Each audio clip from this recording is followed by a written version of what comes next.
want you to remember something. If everything is important, nothing's important. If everything's important in your business, nothing's important. You have to focus on key things, and sometimes you got to step back and look at the forest for the trees and refocus on the things that are critically important. What I'm about to share with you is critically important. It's critically important to volume. The 4 key foundational ingredients of growing your volume: inventory, lead gen, sales pros, and processes. These are the 4 fundamentals of volume. The first 3 are objective.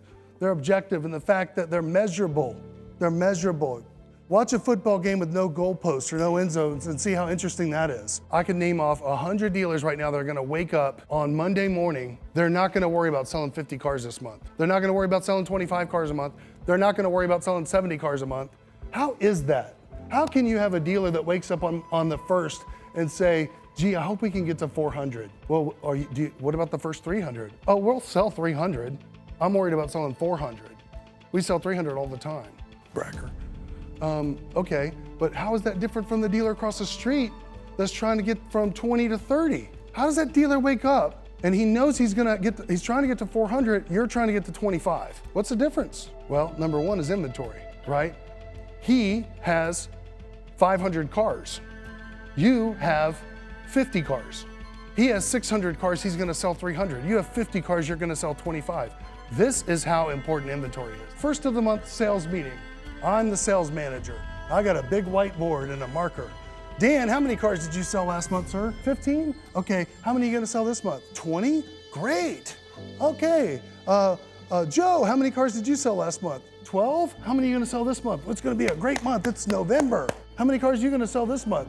I'm gonna sell, let's see, I sold 12 last month. I'm gonna sell 18 this month. Great, that's awesome. You're gonna work real hard those 3 weeks you're here since you have vacation this month. So we do this times 10. Then the sales manager totals it up at the month. Last month they sold 55 cars. This month, if you add up all the salespeople's goals, we're gonna sell 130 cars. So then the sales manager marches to the coffee pot where he meets the owner and he goes, how'd your meeting go? What's the month shaping up? How's the planning for the month going? It's going, we're gonna have a record month. We're gonna sell 130 cars this month. I mean, Dan really, look, I can tell it in his eye. He looks like he's gonna do another 5 cars and he believes it. He believes it. We don't have enough cars to do that. We don't have enough volume. We can't do that. You won't do that. You won't do that. You can't will it because you want it. It's math. You have to do the math. The one thing I've never met is a dealer that would admit that they were not a good buyer. I have a hard time telling dealers, and I do a lot of consulting, you're a bad buyer, because it's basically like calling their kid ugly. There's one thing that I can't give you 4 steps to improve on, and that's if you start out too high. You can't unscrew that up. You're gonna go bankrupt.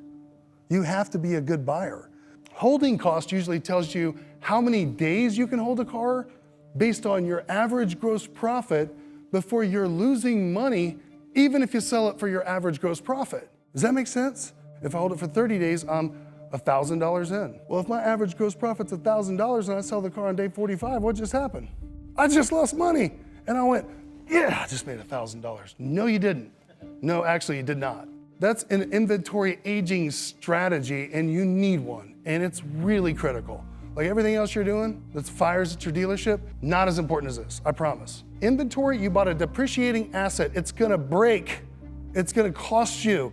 The longer you keep it, the longer it's gonna hurt you.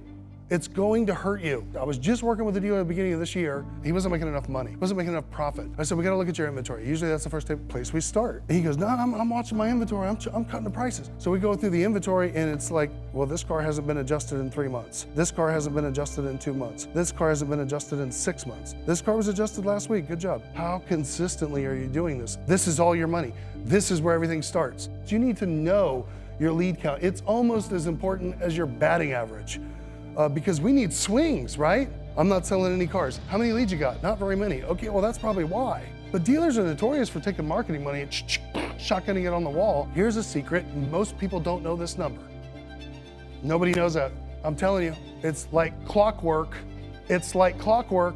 We come to step 3, which is your sales count, sales professional count. 2 salespeople get you 40 cars. 1 salesperson gets you 20. I know a lot of car dealers selling 20 cars a month with 1 salesperson doesn't understand why they're not growing. You don't have any salespeople. And by the way, when you get to 20, it's like the hardest point in the business. Why? Because you're working your butt off. You're doing everything. You're driving cars down the road and hitchhiking back to your dealership. You got all this mess going on. You're trying to figure out QuickBooks on a Sunday. You're trying to figure out this, you're trying to figure out that. You're washing the car because the detailer got sick and I hope he comes back tomorrow. But you need salespeople to sell cars. Processes are, how do we get better at what we do?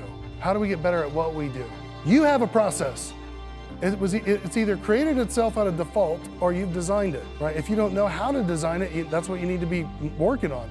But see, that's more important than running the car down the road. I mean, most of the time we got to do both because we're trying to grow. But you got to spend and invest some time on figuring out how are we going to make it better for our team, number one. All this old adage about, customer first. Actually, you know what it is? It's your team first.